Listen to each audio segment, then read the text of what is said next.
CRDA కార్యకలాపాలపై నిర్వహించిన సమీక్షలో కేంద్ర మంత్రి పెమ్మసాని చంద్రశేఖర్, మంత్రి నారాయణ పాల్గొన్నారు. అమరావతిలో మొత్తం 69,421 ఫ్లాట్స్ ఉంటే 7,243 మాత్రమే పెండింగ్లో ఉన్నాయని పెమ్మసాని అన్నారు. త్వరలో కేటగిరీ 4, 5, 6 ల్యాండ్స్ కూడా క్లియర్ చేస్తామని మంత్రి నారాయణ చెప్పారు. 3 వారాల్లో 874 ప్లాట్స్కి మనం ఉండవల్లి ఆ ఏరియాల్లో ప్లాట్ లాటరీ తీయాల్సి వస్తే 574 అయిపోయినాయి. ఇంకా 300 మాత్రమే ఉన్నాయి. అది కూడా కొద్దిగా ల్యాండ్ ఎక్విజిషన్ ఇష్యూస్ ఉండటం వల్ల అది ఆగింది. అది కూడా త్వరలో చేస్తారు సిచ్యువేషన్ బట్టి. లంకా ల్యాండ్స్కి వచ్చేటప్పటికి 356 ఉంటే 98 రిజిస్టర్ అయిపోయినాయి. ఇంకా 258 మాత్రమే పెండింగ్ ఉన్నాయి. ఇవి కూడా వాళ్ళకు ఉన్నటువంటి డిస్ప్యూట్స్ కానీ ఏమన్నా, బట్ మా సైడ్ నుంచి సిఆర్డీఏ నుంచి ఇష్యూస్ లేవు ఇందులో.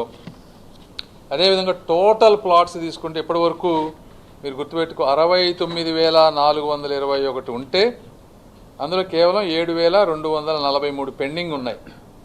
అవి కూడా ఈ రోడ్ హిట్స్ అని, జరీబ్ అని, గ్రామ కంటాలు వీటి వల్ల కొంతమంది కరెక్ట్గా ఉన్న ప్లాట్స్ కూడా ఈ చిన్న చిన్న ఇష్యూలు ఉన్నప్పుడు రిజిస్టర్ చేసుకోలేదు. వాటిని అందులో 7,200 అవి ఎవ్రీ మంత్ తగ్గుతూ వస్తూ ఉన్నాయి. టోటల్ ఫార్మర్స్ తీసుకొస్తే 29,000 ఫార్మర్స్లో 1,900 ఫార్మర్స్కే as on today pending issues ఉన్నటువంటి ఇష్యూస్ ఇవి. తొందరలో ఈ కేటగిరీ 4, 5, 6 ఈ లంకా ల్యాండ్స్కి సంబంధించి కూడా క్లియర్ చేయడం జరుగుతుంది.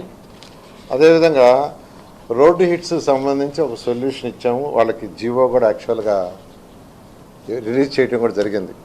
అథారిటీలో పెట్టాము, క్యాబినెట్లో పెట్టి జీవో కూడా రిలీజ్ చేయడం జరిగింది. గ్రామ కంటాలు, జరీబ్ ఈ రెండింటికి సంబంధించి కమిటీలు వేసి ఉన్నాయి. జరీబ్ నాన్ జరీబ్ సంబంధించి కమిటీ ఆల్మోస్ట్ ఫైనలైజ్ చేశారు. దాన్ని కూడా త్వరలో దాని మీద కూడా డిస్కస్ చేసి అథారిటీలో పెట్టి దాన్ని కూడా అప్రూవ్ చేయడం జరుగుతుంది.